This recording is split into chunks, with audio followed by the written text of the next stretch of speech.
여러분 안녕하세요. 송영선입니다. 더불어민주당은 22일, 23일 이틀간에 걸쳐 두 사람의 후보를 사퇴시켰습니다. 공천을 취소했습니다. 강북을의 조수진 후보와 세종갑의 이영선 후보입니다. 조수진 후보의 경우는 22일 후보자 등록 중앙선관위 후보자 등록 마감 몇 시간을 앞두고 22일 새벽 1시 30분경 자신이 SNS에서 이번 선거에서 더 이상 뛰지 않고 사퇴하겠다라는 글을 올렸습니다. 뒷 얘기를 들어보니까 본인이 스스로 사퇴하기보다는 당에서 사퇴하도록 권고를 한 것으로 알고 있습니다. 그리고 이영선 세종갑 후보는 21일 중앙선관위에 후보 등록을 마쳤음에도 불구하고 민주당에서 공천 취소를 어제 결정했습니다. 이 두 사람의 공천 취소에는 공통점이 있습니다. 먼저 조수진 후보의 공천 취소의 경우를 보면은 한국갤럽에서 18, 19, 20일 사흘간에 걸쳐 여론조사를 하고 22일 발표한 여론조사 결과에 따르면은 국민의힘이 지난주에 비해서 서울 민심에 있어서 9%를 더 올렸습니다. 다시 말하면 지난주 서울에 있어서 민심은 국힘이 30%고 민주당이 32%였는데 국힘이 39%가 되고 민주당이 26%가 됐습니다. 우리 당으로서는 9%를 얻은 거지만 차고 올라가지만 민주당이 32%에서 26%로 내려갔다는 거 6% 떨어졌으니까 실질적으로는 우리 당이 거의 15%를 얻은 셈이 되는 겁니다. 절대 갭으로 보면은 어디에서 우리 국힘이 어떻게 해서 이 9%를 얻고 민주당이 6%를 지난주에 비해서 잃었는가? 당 전체의 지지율을 보면은 큰 차이가 없습니다. 전번주하고 비교해서. 전번주라는 것은 제가 말씀드린 건 3월 15일 날 발표한 내용에 비해서 지난주 금요일에 발표한 게 큰 차이가 없습니다. 전번주 거를 보면은 전번주 거를 보면은 37%였다가 국힘이 37%였다가 그리고 민주당이 32%였다가 22일 날 발표한 걸 보면 국힘이 3% 떨어져서 34% 그리고 민주당이 1%를 얻었습니다. 그래서 33% 뭐 두 당이 거의 차이가 없습니다. 그럼에도 불구하고 실제로 선거에 있어서 투표의 방향이나 투표자의 숫자를 가늠하는 데 있어서 투표 성향을 가늠하는 데 있어서 당 지지율보다도 훨씬 더 직접적이고 정확한 변수가 두 개입니다. 숫자가 두 개입니다. 하나는 서울 지역에 있어서 지지율 그리고 또 다른 하나는 윤석열 대통령에 대한 긍정평가 부정평가의 숫자를 보는 겁니다. 당 지지율에는 두 당이 거의 차이가 없어요. 1, 2% 지금밖에 차이가 나지 않지만 국힘이 좀 떨어지고 민주당이 픽업을 하지만 서울 지역 민심을 보면은 2주 전에 3주 전에는 우리 국힘이 45%고 민주당이 30% 2주 전에 보면은 민주당이 32% 24%에서 32% 8%를 얻고 우리는 15%를 잃어가 30% 됐습니다. 그러다가 다시 일주일이 지나 다시 말하면 지난 금요일에는 우리 당이 30%에서 39%가 되고 민주당이 32%에서 26%가 된 겁니다. 이렇게 된 데는 여러 가지 변수가 있지만 가장 두드러지는 변수는 세 개입니다. 하나는 황상무 시민수석의 사태입니다. 그건 큰 여론조사에 제가 볼 때는 엄청난 영향은 안 미친 거로 보입니다. 여론조사는 18, 19, 20, 21일 사흘간의 한 내용을 21일 날 발표하는 건데 그렇다면 남은 직접적인 영향을, 여론에 직접적인 영향을 주는 두 변수는 하나는 이종섭 호주 대사 소환이고 또 다른 하나는 조수진 후보의 공천 문제입니다. 이종섭 호주 대사의 소환 문제는 조수진 후보의 공천에 비해서는 훨씬 더 임팩트가 낮은 거로 보이고, 우리가 9%를 픽업하고 민주당이 이 지난주보다 6% 떨어진 가장 직접적인 그리고 가장 큰 영향을 미친 게 결국 조수진 공천의 문제라고 생각합니다. 이종섭 대사 소환 후에 대사는 공수처에게 나 수사해라 바로 했더니 공수처의 대답이 아직 준비 안 됐다. 때가 되면 부르겠다. 민주당이 봐도 민망할 정도입니다. 아니 사람을 불러다 놔놓고 이 충분히 이 소위 말하는 이때까지 이종섭을 공격하던 민주당이 표를 잃을 짓을 자기들이 한 거죠. 그리고 우리가 공격세를 취할 수 있는 입장이 된 것입니다. 그럼에도 불구하고 이종섭 호주 대사의 소환보다는 조수진 후보의 공천 문제가 몇 배로 더 큰 여론의 영향을 준 이유는 조수진 변호사는 변호 경력이 좀 독특합니다. 물론 모든 사람은 자기의 권리를 보호받을 권한이 있습니다. 그래서 변호사라는 존재는 살인자도 변호를 합니다. 그러니까 성 피해자를 변론하는 사람도 있지만 성 가해자도 변론하는 사람은 분명히 있겠죠. 누군가는 있어야 되겠죠.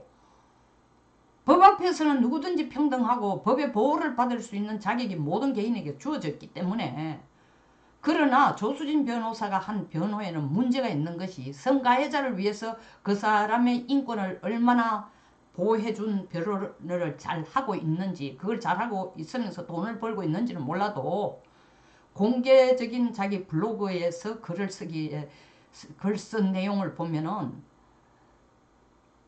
성가해자가 어떻게 자기 죄를 가볍게 하고 그 죄를 빠져나갈 수 있는지까지를 설명해주고 기술을 전략을 언급하는, 자기가 변론을 하면서 느낀 것 그리고 전략이 요랬다는 것까지 썼다는 것입니다. 그러니까 일반 국민들도 다 보면 성가해자들이 앞으로 이런 식으로 하면 좀 빠져나갈 구멍이 있구나 하는 기술까지 가르치고 있다니까 누가 들고 일어나느냐. 이종섭 호주 대사의 문제는 전 국민이 들고 일어나는 게 아닙니다. 민주당에서 이종섭 호주 대사가 야반 도주했다고 풀어오라는 거 아닙니까? 국힘에서는 이거는 혐의가 없다고 하고 공수처에는 아직 구체적으로 조사할 거리도 없다고 하는데, 그러니까 정치적인 프레임인데 이 조수진 변호사의 성가해자의 변론은 정치적인 프레임입니다. 여성단체가 지금 일어나고 있는 겁니다. 여성단체가. 아니 여성 인권에 대한 직접적인 가해자다.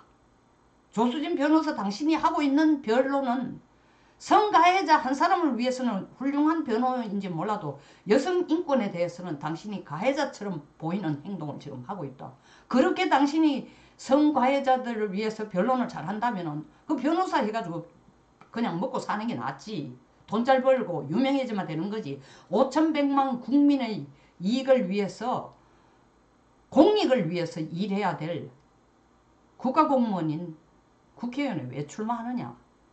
그리고 당신의 그 성가해자에 대한 변론하는 태도라든가 그걸 SNS에 올린 것을 여성단체들은 받아들일 수 없다. 일파만파 커지게 되니까 민주당이 빨리 계산을 한 겁니다.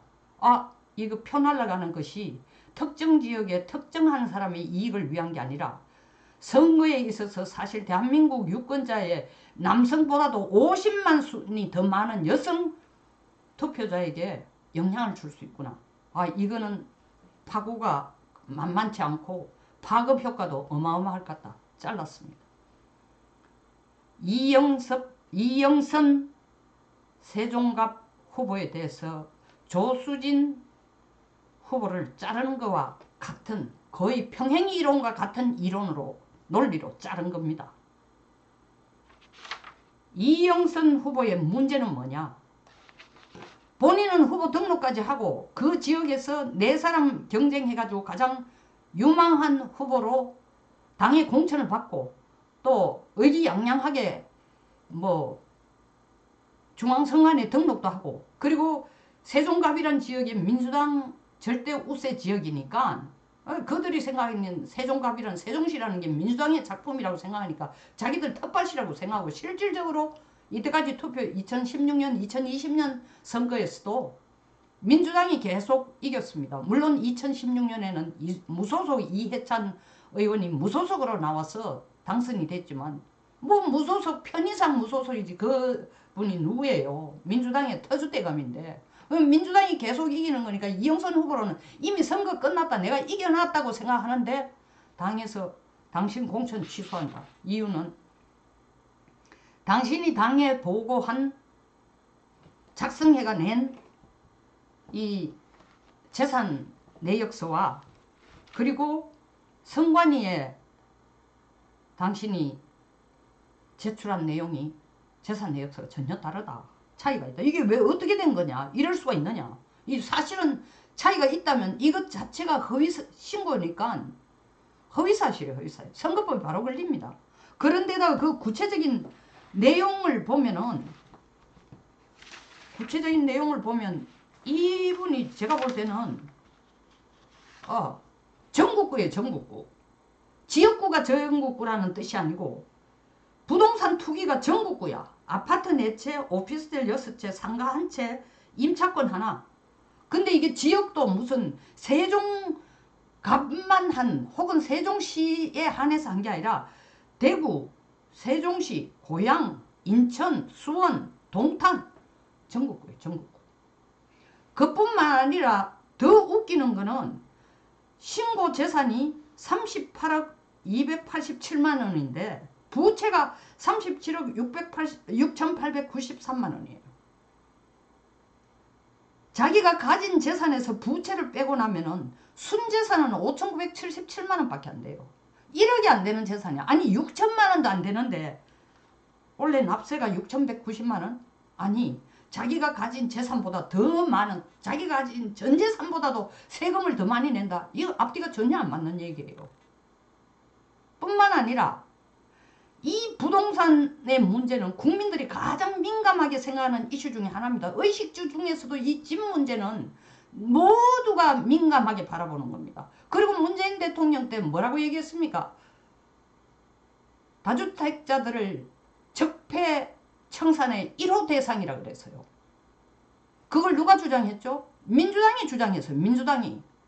그래서 보수 쪽인 국민의힘을 적폐라고 보고 그 더 정확하게 좁혀나가면 국민의힘에서 다주택을 가지고 있는 사람들은 자기들이 가지고 있는 거는 큰 문제 아닌 것처럼 국민의힘 쪽에서 다주택을 가진 사람은 적폐청산 1호다. 그래서 문 대통령이 자기가 임기 말까지 이 적폐청산에 가장 솔선수범하겠다고 했습니다.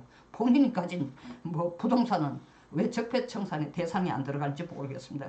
아이러니하죠. 뭐 그쪽에 당대표 겸 뭐 대통령까지 그러니까 뭐 더 이상 바라겠습니까? 어쨌든 간에 자기들이 적폐청산의 대상이라고 끊임없이 적폐청산의 1호라고 공격해오던 그 정책을 가장 적폐스럽게 실천하고 있는 우수한 적폐청산 대상 1호를 공천을 준 거 아닙니까?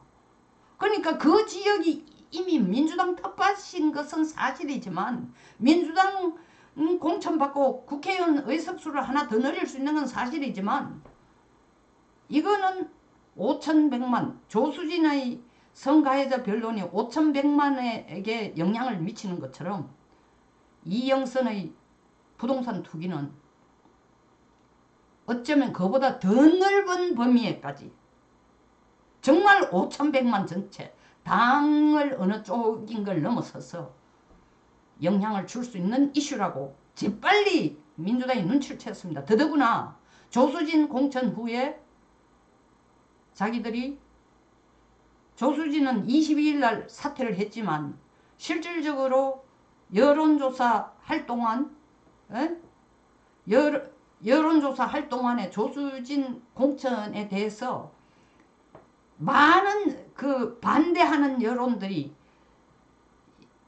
여론조사에 바로 반영이 됐기 때문에 그 전주, 그러니까 저전주에 민주당이 국힘을 넘어서는 그런 지지율 나왔던 것을 다 까먹고 32%의 지지율에서 20 몇 프로죠? 26%를 떨어지고 우리 국힘이 9%나 올라가는 걸 보고 뜨거라 한 거예요. 조수진의 경우를 보고. 그러니까 이거 비슷한, 아니 이거보다 더 큰 파도를 가지고 달려올 해일, 이영선 후보를 그대로 놔두면 더 큰 파도가 아닌 해일이 될 수도 있다. 그리고 국힘에게 큰 이득을 안겨줄 수 있다. 우리가 차라리 세종갑 의석을 하나 잃는 게 낫지, 국회의원 하나를 잃는 게 낫지, 이걸 그대로 가져가다는 이 반대 여론, 민주당 스스로가 적폐에 앞장서고 있는, 자기들이 부르는 게 적폐예요. 국민들이 적폐라고 부르는 게 아니라 앞장서서 그걸 적폐라고 부르라고 얘기했고 그걸 적폐 청산의 대상 1호라고 주장해온 건데 그 역풍을 자기들이 맞을 것 같으니까 이영선을 바로 공천 취소한 것입니다. 그대로 두면은 뭐 10석을 잃을지 8석을 잃을지 아니면 더 많이 잃을지 모르니까 이영선 후보를 취소시킨 겁니다. 조수진 후보 사퇴, 이영선 후보 사퇴시킨 데는 공통점이 있다. 여기서 마치겠습니다. 민주당 다운 처신이죠. 아주 발빠르게 처신했습니다. 조금 더 끌어갔다면 우리한테 덕이 될 텐데, 더 크게 덕이 될 텐데. 끝까지 시청해 주셔서 감사합니다.